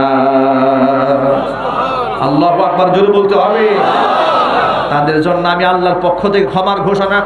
ওয়া জান্নাতুন তাজরি, এমন জান্নাতের সুসংবাদ যে জান্নাতের পাদদেশ দিয়ে নিচ দিয়ে প্রস্রবণ প্রবাহিত হয়ে যায়, নদী নালা প্রবাহিত হয়। খালিদিনা ফিহা, ওই জান্নাতের ভিতরে তারা চিরদিন অবস্থান করবে।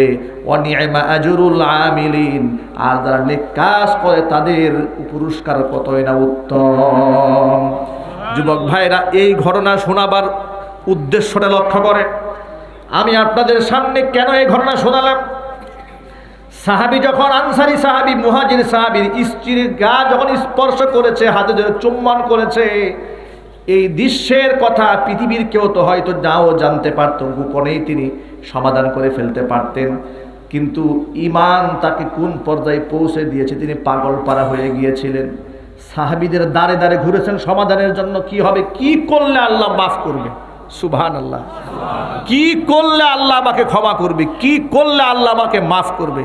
উনি কিন্তু শারীরিক জিনা করে নাই, শুধু হাত স্পর্শ করে, হাতে একটা চুম্বন করেছে, এতটুকুর অপরাধে দীর্ঘদিন পর্যন্ত তিনি পাহাড়ের চূড়ায় বসে বসে কাঁদছেন আল্লাহর কাছে। আল্লাহ পাক তার শানে কোরআন শরীফে আয়াত নাযিল করেছেন। সাহাবায়ে কেরাম আমাদের আমলের নমুনা, নিদর্শন, তাদের থেকে শিক্ষা গ্রহণ করতে হবে। অতএব এই ঘটনা বলার পেছনে আমার মূল উদ্দেশ্য হলো, অসংখ্য যুবকেরা, তরুণীরা আজকে এই সমাজে শয়তানের ওয়াসওয়াসায় পড়ে গুনাহ করেই ফেলেছে, ঠিক কিনা? গুনাহ তো হয়ে গেছে, করণীয় কি? ও যুবকেরা, আমার করণীয় কি? আমার তো পরকাল আছে, আমার তো কবর আছে, আমার তো আলামে বরজখ আছে, কবরের আযাব সহ্য করার ক্ষমতা তো আমার নাই। ফেরেশতারা যে আযাব দিবে সে আযাব সহ্য করার ক্ষমতা আমার নাই। জাহান্নামে আগুনে জ্বলার মতো ক্ষমতাও আমার নাই। তাহলে আমার করণীয় কি? আমি তো গুনাহ করেই ফেলেছি। সমাধানের রাস্তা আল্লাহ নিজেই বলে দিয়েছেন, কুলিয়া ইবাদিয়াল্লাযীনা আসরাফু আলা আনফুসিহিম লা তাকনাতু মির রাহমাতিল্লাহ ইন্নাল্লাহা ইয়াগফিরুয যুনুবা জামিআ ইন্নাহু হুয়াল গফুরুর রহিম। নবী আপনি বলে দেন, ও বান্দারা আমার, আমি আল্লাহর রহমত থেকে নিরাশ হয়ে যাও না। আমি আল্লাহ, সেই মহান আল্লাহ, আমি সমস্ত গুনাহ ক্ষমা করতে জানি। জোরে জোরে বলেন সুবহানাল্লাহ। সমস্ত গুনাহ কে ক্ষমা করে দেবেন? আল্লাহর প্রতি সেই আশা আমাদের আছে না? আল্লাহ আমাকে মাফ করবে, সেই ভরসাটা আছে কার কার? আল্লাহ ক্ষমা করে দেবেন ইনশাআল্লাহ। উঁচা করেন না, আল্লাহর দিকে হাত তোলেন না, বলেন না আল্লাহ, আরো জোরে বলেন আল্লাহ আমাদেরকে ক্ষমা করে দাও। জোরে কোন আমিন। হাত নামান, মোহাব্বত রাখেন, আল্লাহর উপর বিশ্বাস রাখেন, ভালোবাসা রাখেন, আল্লাহ ক্ষমা করে দেবে ইনশাআল্লাহ। বলেন আল্লাহ নবী বলেন আত্তাইবু মিনাজ যামবি কামাল লা যামবালা। কোন বান্দা যখন তওবা করে আমলনামায় এমন হয়ে যায় যে বান্দা জিন্দেগিতে কোনো গুনাহ করে নাই। খাস দিলে তওবা করে ফেলেন মন থেকে। মাইকের আওয়াজ বাহিরে যাচ্ছে, মা বোনদেরকে বলবো তওবা করে ফেলেন। ওই পশ্চিমা সংস্কৃতি কিংবা ভারতের নোংরা সংস্কৃতি, সিনেমার সংস্কৃতি নারী মুক্তি দিতে পারে না, বরং নারীর সংসারকে ধ্বংস করে দিতে পারে। নায়ক নায়িকারা কোনোদিন মুসলিম নারীর মডেল হতে পারে না। মুসলিম যুবকের আইডল কোনোদিন সিনেমার নায়ক নায়িকা হতে পারে না। কারণ হচ্ছে তাদের চরিত্রে কোনো বালাই নাই, তাদের পারিবারিক জীবনে কোনো সুখ নাই, শান্তি নাই, সম্মান নাই, ইজ্জত নাই।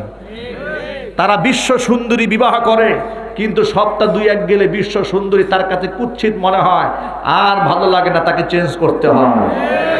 কথা জোরে বলতে হবে। আমার বাংলাদেশে একজন রিক্সাওয়ালা কালো নারীকে নিয়ে 80 বছর সংসার করে, সংসার ভাঙে না, আর উনি বিশ্ব সুন্দরী বিবাহ করে 2 বছর সংসার টেকে না। কারণটা কি? তোমার তো টাকার অভাব নাই, পয়সার অভাব নাই, তোমার সমস্যাটা কোন জায়গায়? সমস্যা হচ্ছে রিক্সাওয়ালা, কৃষক, কুলি মজুর, ঠেলাওয়ালা অল্প পয়সা ইনকাম করলে কি হবে? তার মধ্যে আল্লাহর ভয় আছে, পরনারীর প্রতি লোভ লালসা না থাকার কারণে আল্লাহ এই সংসারে রহমত ঢুকিয়ে দিয়েছেন। আর তোমার সব আছে, টাকা আছে, পয়সা আছে, যশ আছে, খ্যাতি আছে, সম্মান আছে, সব থাকার পরেও তোমার ঈমান না থাকার কারণে তোমার এই সুখের সংসারের মধ্যে আল্লাহ জাহান্নামের আগুন জ্বালিয়ে দিয়েছে। এই জন্য তোমাদের সংসার টেকে না। এই যুবক ভাইদেরকে বলছি, ওদের মতো নিজেদেরকে মডেল বানাবার চিন্তা করবেন না, সুখ পাবেন না, দাও দাও করে আগুনে পুড়তে হবে। মা বোনদেরকে বলছি, খবরদার মা বোনেরা, ইসলামের পর্দার বিধানকে মান্য করুন, আল্লাহ আপনার সম্মান বাড়ায় দিবেন। মনে রাখবেন, যে জিনিস সহজে আর সস্তায় পাওয়া যায় তার দাম থাকে না, ঠিক কিনা? ছাগলের দাম বেশি না হরিণের দাম বেশি? ছাগল রাস্তাঘাটে পাওয়া যায়, যেখানে সেখানে পাওয়া যায়, ওর দাম নাই। ছাগল দিয়ে মানুষকে গালি দেয়, কয় তুই একটা ছাগল, কয় তুই একটা রাম ছাগল, ঠিক কিনা? কিন্তু হরিণ বলে কেউ গালি দেয় না। হরিণ দিয়া সৌন্দর্যতার দৃষ্টান্ত দেয়, উপমা দেয়। তোর চোখগুলো দেখতে তো অনেক সুন্দর, টানা টানা হরিণের মতো। ওকে হরিণ দিয়ে উদাহরণ দিচ্ছে, হরিণের দাম বাড়াই দিয়েছে, পক্ষান্তরে ছাগল দিয়ে গালি দিয়েছে। এই জন্য যে সমস্ত মা বোনরা নিজেকে আultra মডার্ন হিসেবে জিন্সের প্যান্ট পরে, টি শার্ট পরে, এরপরে শার্ট গায়ে দিয়ে আধুনিক বানিয়ে রাস্তায় বের করে দেন, তারা ওদের মতো নিজের সংসারের মধ্যে আগুন জ্বালাবার জন্য প্রস্তুতি নেন। তাদের সংসারে সুখ আসবে না, শান্তি আসবে না। আর এই জন্য বাবা মাও কিয়ামতের মাঠে দায়ী হয়ে যাবে, স্বামীরা দায়ী হয়ে যাবে। যত ভাইরা এখানে এসেছেন সকল ভাইদেরকে বলছি, ভাইরা আমার কথাটা মনে রাখেন। প্রতিদিন আপনি ওয়াজ শুনেন, একটা কথা মনে রাখেন, এক একটা মাহফিল থেকে একটা কথাও যদি সবক হিসেবে দিতে পারেন, জীবন বদলায় দেবেন আল্লাহ। আল্লাহ নবী সাল্লাল্লাহু আলাইহি সাল্লাম বলেছেন, 3 ব্যক্তির জন্য জান্নাত হারাম। কয় ব্যক্তি? সালাসাতুন কদ হাররামাল্লাহু আলাইহিমুল জান্নাহ। 3 শ্রেণীর মানুষের জন্য জান্নাত হারাম। এর মধ্যে 1 নাম্বার হচ্ছে মুদমিনুল খামরি, যারা মদ পান করে, শরাব পান করে, তাদের জন্য জান্নাত হারাম। 2 নাম্বার হচ্ছে ওয়ালা আকু, পিতামাতার অবাধ্য সন্তান, যারা বাপ মার খেদমত করে না, বাবা মার মনে কষ্ট দেয়, এমন সন্তানের জন্য জান্নাত হারাম। 3 নাম্বার হচ্ছে ওয়াদাইয়ুসুল্লাযী ইউকিররু ফি আহলিহিল খাবাসা, ওই দায়ুস পুরুষ নিজের পরিবারের মধ্যে অশ্লীলতা দেখার পরেও প্রতিবাদ যার করে না। এই 3 শ্রেণীর মানুষের জন্য আল্লাহ জান্নাতকে হারাম ঘোষণা করে দিয়েছেন। আমি আশ্চর্যান্বিত হই যে যত বেশি টাকার মালিক যখন হয়ে যায়, তখন অনুষ্ঠান, বিবাহের অনুষ্ঠান, গায়ে হলুদের অনুষ্ঠান জাঁকজমক করে করে কিনা জোরে কর। আবার 5 স্টার হোটেলে আয়োজন হয়, তখন আর ছোটোখাটো রেস্টুরেন্টে বিবাহ হয় না, 5 স্টার দাওয়াত। আর 5 স্টারে গিয়ে একটু হুস্কি না খাইলে নাকি বিবাহ অনুষ্ঠান জমেই না। আমার সাথে আলহামদুলিল্লাহ তো দেশের সর্বশ্রেণীর মানুষের উঠা বসা, ধনী গরিব, রাজা প্রজা, আমির ফকির। এক ভাই আমাকে বললেন, হুজুর এক বিবাহের অনুষ্ঠানে গেলাম, সেখানে তো সমস্ত গ্লাসে গ্লাসে প্লেটে প্লেটে আপনার প্লেটের সামনে ছোট ছোট গ্লাসের মধ্যে আপনার শরাব দিয়েছে, মদ দিয়েছে। ওরা বলে এটা মদ না, এটা হলো হুস্কি। নাম কি বানিয়েছে? হুস্কি, বিয়ার, এটা মদ না, ওরা নাম দিয়েছে। কিন্তু কিয়ামতের আগে মানুষরা মদের নাম পরিবর্তন করে খাবে বলে নবী করিম সাল্লাল্লাহু আলাইহি ওয়াসাল্লাম ১৫০০ বছর আগে ভবিষ্যৎবাণী করেছেন।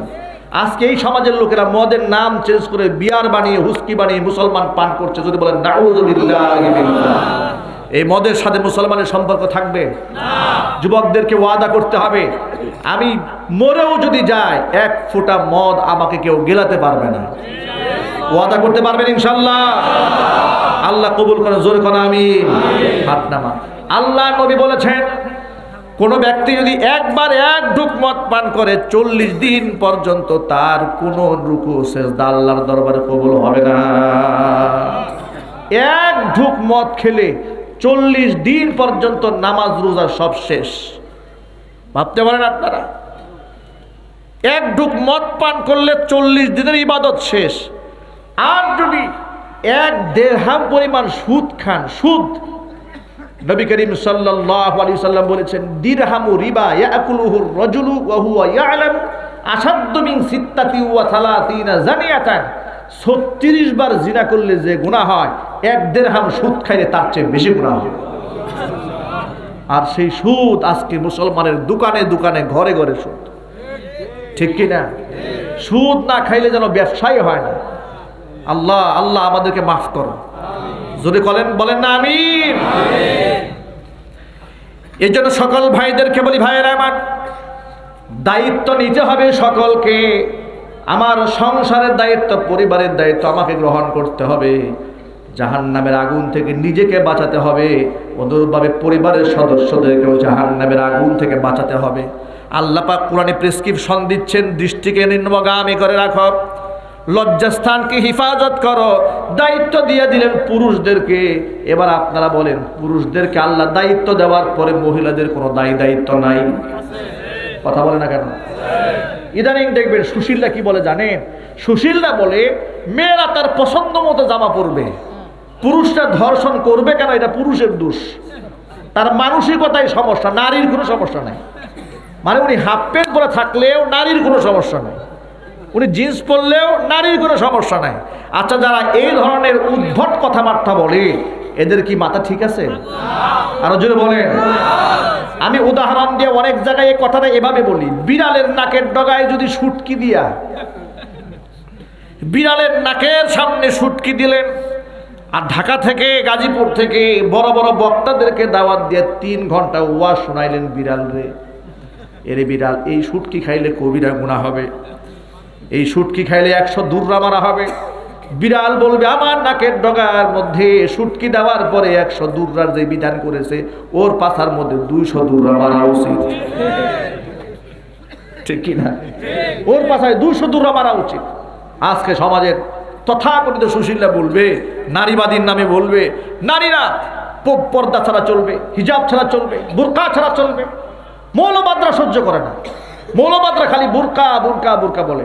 দেখেন, আফগান তালেবান সরকার গঠন করার পরে, আমি তালেবান সরকারকে আমাদের বাংলাদেশ গভর্নমেন্ট স্বীকৃতি দেবে না দেবে এটা রাজনৈতিক পলিসি, ভিন্ন সিদ্ধান্ত, এটা আমি কিছু বলতে চাই না। আমার বক্তব্য হচ্ছে, পৃথিবীর কোনো দেশ, কোনো রাষ্ট্র যদি কোরআন কারিমের কোনো বিধানকে বাস্তবে কার্যকর করে, এটা কি আপনি খুশি না বেজার?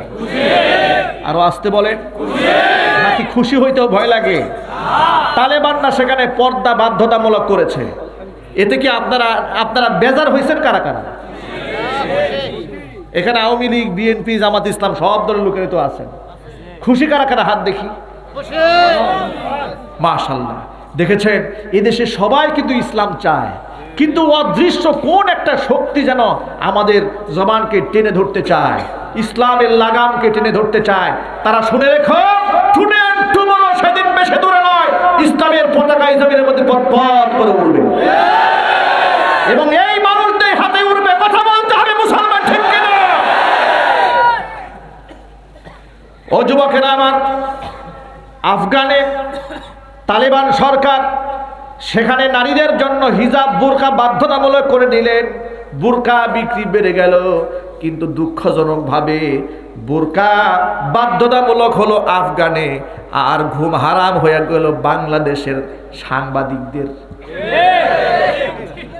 চিন্তা করছেন অবস্থাটা? আমার মনে হইতেছিল তখন যে সময় 71 ডিবিসি সহ অন্যান্য চ্যানেলের সাংবাদিক এত উৎকণ্ঠা, এত দুঃখ ভারাক্রান্ত হয়ে সংবাদগুলো লেখা শুরু করলো, মনে হইলো যেন ওদের বউয়ের উপর বোরকা ফরজ করে দিচ্ছে। ঠিক কিনা? নারাজ হয়ে গেল। তারা কি বলেছে শোনেন, হেডলাইনে লিখেছে যে আফগান নারীদের সোনালী দিনগুলো হারিয়ে গেছে। সোনালী দিন, আধুনিক পোশাক, তারা বলছে আধুনিক পোশাক আর তারা পরতে পারবে না, এখন তারা বোরকা পরবে। এভাবে নাক সিটকে লিখেছে। আমি আবার পত্রিকার ওই লেখারগুলোর মধ্যে আমি কমেন্টগুলো পড়তাম যে এই জাতি এদের সংবাদগুলো কিভাবে গ্রহণ করেছে। আমি খুব খুশি হয়ে যাই এদের কমেন্ট পড়ে। আলহামদুলিল্লাহ, আমি দেখলাম আমার বাংলাদেশের মুসলমান ইসলাম বিদ্বেষীদের সংবাদকে ঘৃণা ভরে ডাস্টবিনে নিক্ষেপ করেছে। সবাই তালিবানদের পক্ষেই সাফাই গিয়েছে, সবাই বলেছে এই আইন শুধু আফগানে নয়, এই আইন বাংলাদেশে হওয়া দরকার। দেখলাম অসংখ্য লোকেরা লিখেছে যে বোরকা বাধ্যতামূলক এই দেশে হওয়া দরকার। আজকে এদেশে কি হচ্ছে দেখেন, কয়েকদিন আগে আপনারা দেখেছেন আমার দেশের স্কুলের ছেলে এবং মেয়ে যারা স্কুল লেভেল শেষ করে কলেজ লেভেলে যাবে, তারা একটা বিদায় অনুষ্ঠান করেছে বাংলাদেশে। স্কুলে অনুষ্ঠান নাম দিয়েছে র্যাগ ডে। নাম কি? এটা কি ফরিদপুরে হয়েছে? আমি জানি না র্যাগ ডে যারা করলো কেমন শিক্ষকের ছাত্র, তারা কেমন মুসলিম ঘরের সন্তান, তাদের সেই অশ্লীল শব্দগুলো এখনো অনলাইনে পত্রিকায় মিডিয়াতে আছে। গায়ের মধ্যে তারা যা লিখেছে, হাত দিয়া কলম দিয়ে অল্প 14, 15, 16 বছরের ছেলেরা মেয়েরা গায়েতে যে শব্দগুলো লিখেছে, এ দেশ স্বাধীন হওয়ার পর থেকে এমন নির্লজ্জ ঘটনা বাংলাদেশ আর ঘটে না। অতএব এগুলা ইন্ধন দিচ্ছে কারা? আপনারা মনে করেন কাকতালীয়ভাবে হয়ে যাচ্ছে না, কোনো কিছু কাকতালীয়ভাবে হয় না। এদেশের মধ্যে ঢুকানো হয়, এদেশের ইসলামী সংস্কৃতিকে ধ্বংস করে দেওয়ার জন্য সুকৌশলে এগুলো করানো হয়। এই জন্য এদেশের সচেতন মহলকে সচেতন হতে হবে, রুখে দাঁড়াতে হবে, অন্যায় যেখানে প্রতিবাদ সেখানে করতে হবে।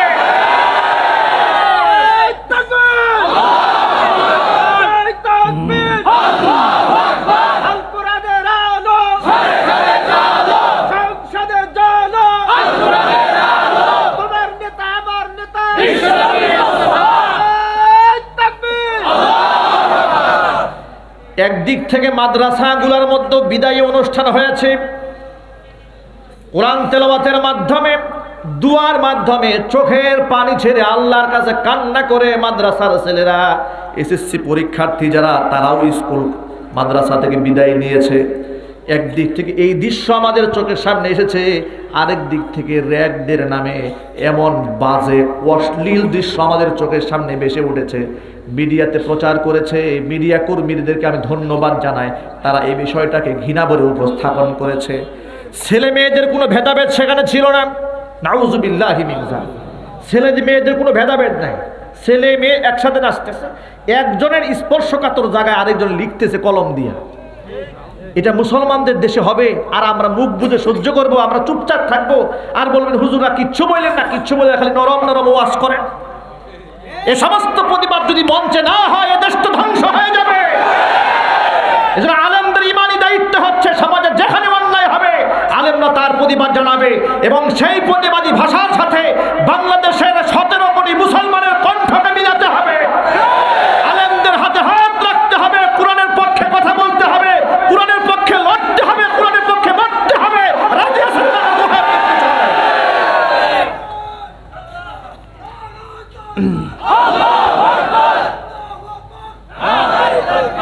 এই জন্য আমরা বলতে চাই, ইসলাম আমাদেরকে সুন্দর জীবন উপহার দিয়েছে। ইসলাম মানবে না যেখানে অশান্তি আসবে সেখানে। নবীজি বলেন ওই দায়ুস পুরুষ নিজের পরিবারের মধ্যে অশ্লীলতা থাকার পরও অন্যায় যে প্রতিবাদ করে না, ওই দায়ুস পুরুষের জন্য জান্নাত হারাম। এত সহজ নয়, এত সহজ নয় বেহেশতে যাওয়া। মামু বাড়ি মুয়া পাইছে, আমি এমন পীরের হাতে মুড়িদ হয়েছি ডিল দিয়েই বেহেশতে পাঠাই দিবি। ঠিক আছে না? নাই নামাজও পড়ে না, নামাজও নাই, উরস শরীফে গরু ছাগল নিয়ে আগেই রেডি, সারা বছর নামাজের খবর নাই। কিন্তু আল্লাহর বিরুদ্ধে কথা হইলে অসুবিধা নাই, কিন্তু পীরের বিরুদ্ধে কথা হইলে খবর আছে। এরকম লোক বাংলাদেশে নাই মনে হয়, ফরিদপুরে নাই। আপনি দেখেন তার চোখের সামনে কোরআন নিয়ে অবমাননা হয়, তার কোনো আওয়াজ নাই, সে জিগারের টানতে আছে। ঠিক কিনা? সুখ টান চলছে, সুখ টান চলছি। রসুল নিয়ে অবমাননা হয়, তাও সুখ টান চলে। কিন্তু পীরের নামে যদি কোনো হুজুর কিছু বলছে, তো হুজুরের একদিন কি তার একদিন, সে প্রয়োজনে স্টেজে লুঙ্গি করে ফেলবে, জামা কাপড় খুলে চিৎকার দেওয়া শুরু করবে। এরকম বাংলাদেশে নাই? ফায়দা নাই, ফায়দা নাই। পীরের নিজেরই চামড়া থাকবে না হাসরের মাঠে। ঠিক কিনা? আপনার চামড়া রক্ষা করবে পরে, পীরে তো নিজেরই খবর থাকবে না। যেখানে নবী রসুল পর্যন্ত অস্থির থাকবেন, তামাম পৃথিবীর সমস্ত নবীরা উৎকণ্ঠায় থাকবেন, আর উনি নামাজ ছেড়ে দিয়ে অপেক্ষায় আছে তার পীর বাবা বেহেশতে নিয়ে যাবে। মামু বাড়ি মুয়া পাইছো? ছেড়ে দিতে হবে এই সমস্ত চিন্তা ভাবনা, নামাজমুখী হতে হবে। বিশ্বনবী মুহাম্মদ রাসূলুল্লাহ সাল্লাল্লাহু আলাইহি ওয়াসাল্লাম ইন্তেকালের আগে উম্মতকে ডাক দিয়ে বললেন, আসসালা আসসালা ইয়া উম্মতি আসসালা ওয়া মা মালাকাত আইমানুকুম। ও আমার উম্মতেরা, নামাজ ছেড়ে দিও না, নামাজ ছেড়ে দিও না, নামাজ ছেড়ে দিও না। আর অধীনস্থ দাসীদের সাথে খারাপ আচরণ করো না। নামাজের কথা নবীজি কয়বার বললেন? সবাই বলেন কয়বার বললেন?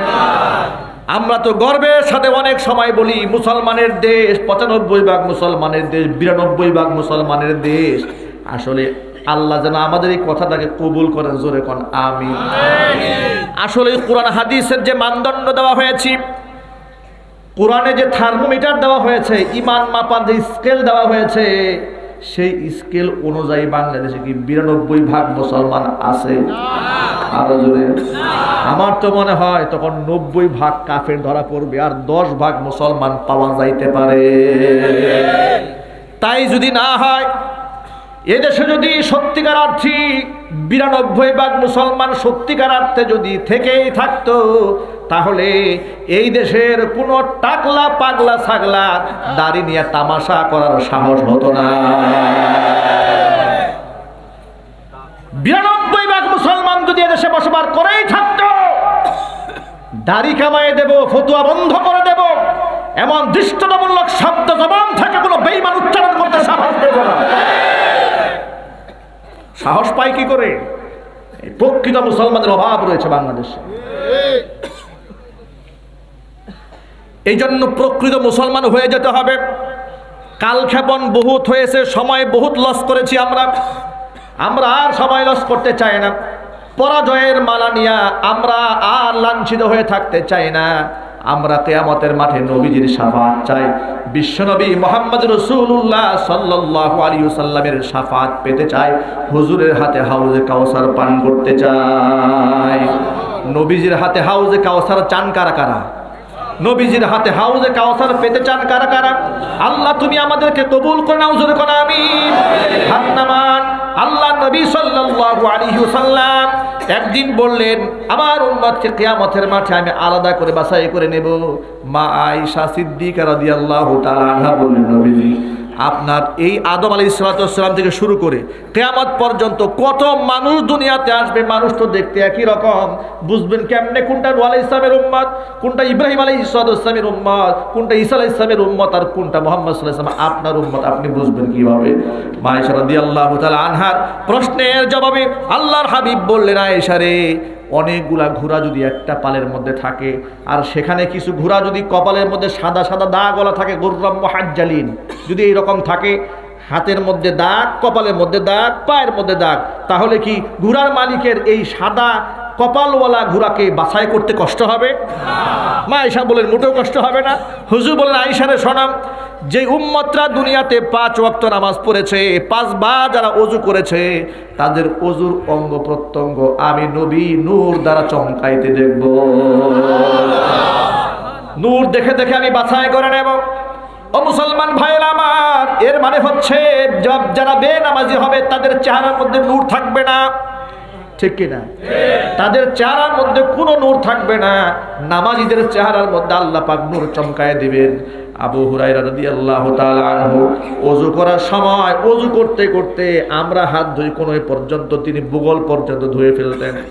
সাহাবায়ে কেরাম জিজ্ঞেস করলেন, আবু হুরায়রা বগল পর্যন্ত আপনি ধুয়ে ফেলেন কেন, কারণটা কি?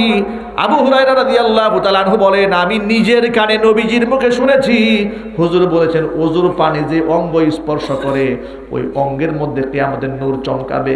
আমি বুগল পর্যন্ত ধুয়ে রাখি, কিয়ামতের মাঠে নবীজি যখন আমাকে দেখবেন হুজুর যেন দেখতে পান আমার বুগল পর্যন্ত নূর চমকাইতেছে। আল্লাহু আকবার বলেন। কত বিশ্বাস আর কত মোহাব্বত রাসূলের কথার উপরে। জবান দিয়ে হুজুর বলছেন নূর চমকাবে, বাস এটাকে কলিজা দিয়ে গ্রহণ করে নিয়েছে। আর আমরা রাসূলের কথা বিশ্বাস করি না, পাগল ছাগলের কথা বিশ্বাস করি, ফুটপাতের কবিরাজের কথা বিশ্বাস করি, ঠিক কিনা? 10 টাকা দিয়ে ক্যান্সারের ওষুধ দিয়ে দিচ্ছে তাই বিশ্বাস করে, 50 টাকা দিয়ে সারা দেহের সব রোগ ভালো করে দিচ্ছে তাই টাকা দিয়ে কিনে নিয়ে আসতেছে, এটা বিশ্বাস করে, রাসূলের কথা বিশ্বাস করে। আহারে কপাল পুরো মুসলমান। ও মুসলমান ভাইরা আমার, এজন্য নিজেদেরকে বদলাতে হবে, নিজেকে শুধরাতে হবে। পারবো না আমরা ইনশাআল্লাহ? আজকের পর থেকে আমাদের 1 ওয়াক্ত নামাজ কাজা হবে না ইনশাআল্লাহ। পারবেন তো?